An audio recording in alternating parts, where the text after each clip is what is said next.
Glória a Deus, aleluia. Vamos de leitura bíblica, capítulo 12, né? Capítulo 12 de 2 Samuel, são 31 versículos, e esse é o vídeo de número 315, onde eu deixarei aqui registrado a leitura do capítulo 12 de 2 Samuel. O capítulo 12 de 2 Samuel é o capítulo onde Natã repreende Davi. Natã, ele repreende Davi. Diz assim a palavra do Senhor. E o Senhor enviou a Davi o profeta Natã. Ao chegar, ele disse a Davi: 2 homens viviam numa cidade. Um era rico e o outro pobre.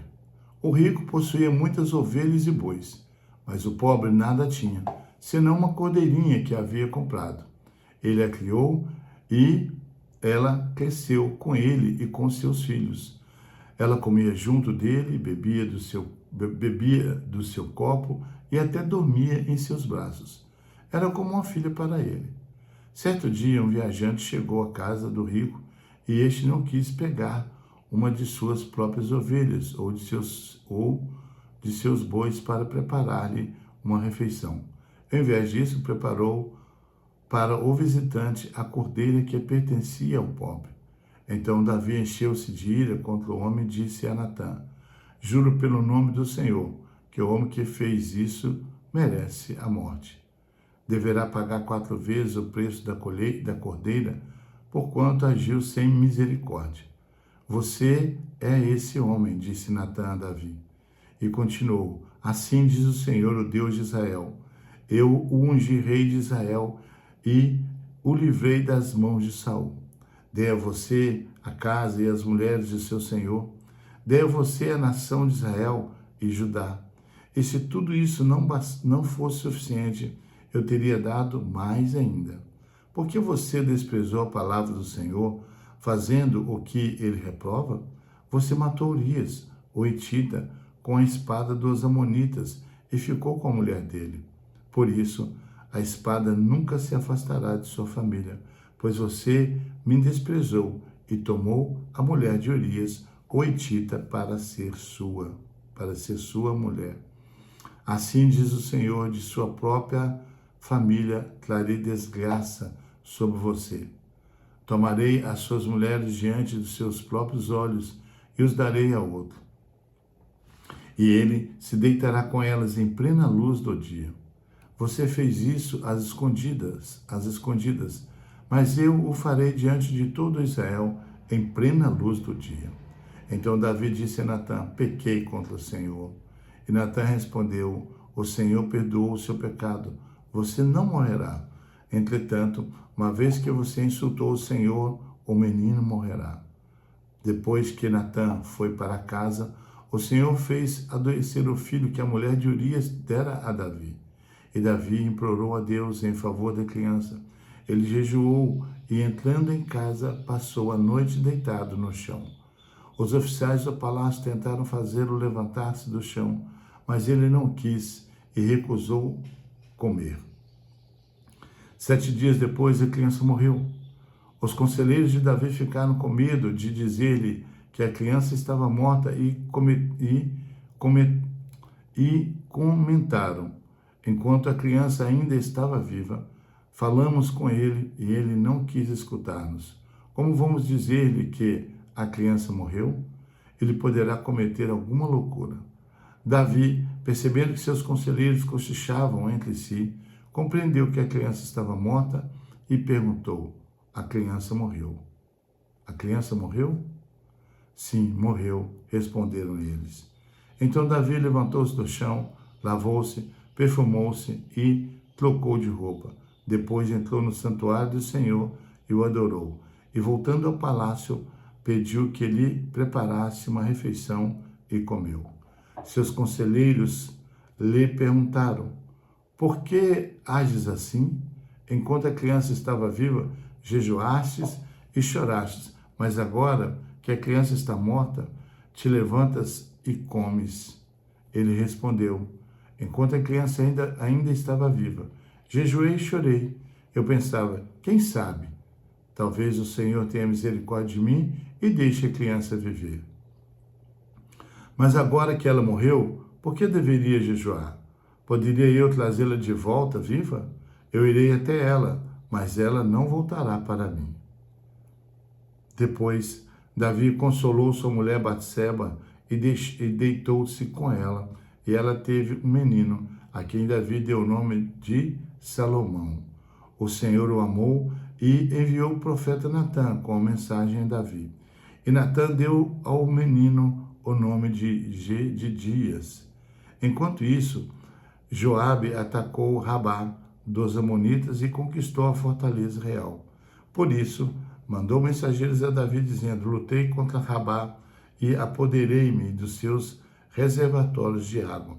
Agora, convoca o restante do exército, cerca a cidade e conquiste-a, senão eu terei a fama de havê-la conquistado. Então Davi convocou todo o exército, foi a Rabá, atacou a cidade e a conquistou. A seguir, tirou a coroa da cabeça de Moloque, uma coroa de ouro de 35 quilos, ornamentada com pedras preciosas, e ela foi colocada na cabeça de Davi. Ele trouxe uma grande quantidade de bens da cidade. Ele trouxe também os seus habitantes, designando-lhes trabalho com serras, picaretas e machados, além da fabricação de tijolos. Davi fez assim com todas as cidades amonitas.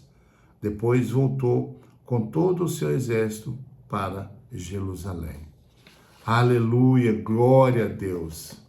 2 Samuel, capítulo 12, ele narra o confronto do profeta Natã com o rei Davi por seu adultério com Batseba e o assassinato de Urias. Após ouvir uma parábola sobre injustiça, Davi condena a si mesmo. Ele se arrepende, recebe o perdão divino, mas enfrenta consequências severas na família e a morte do filho recém-nascido. O capítulo destaca a gravidade do pecado e a necessidade de arrependimento genuíno e a justiça de Deus, mesmo diante do perdão.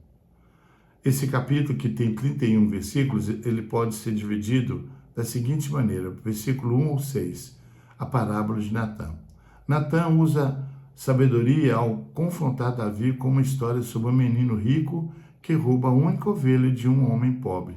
Davi, sem perceber que é o protagonista da história, sentencia o culpado à morte, revelando seu próprio senso de justiça distorcido pelo pecado. Versículos 7 ao 13, o confronto e a confissão. Natã declara: tu és homem.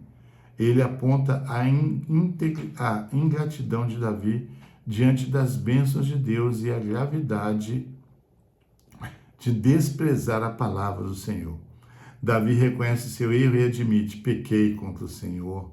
Natã confirma que, por causa desse arrependimento, Deus não o mataria, mas o pecado teria consequências duradouras.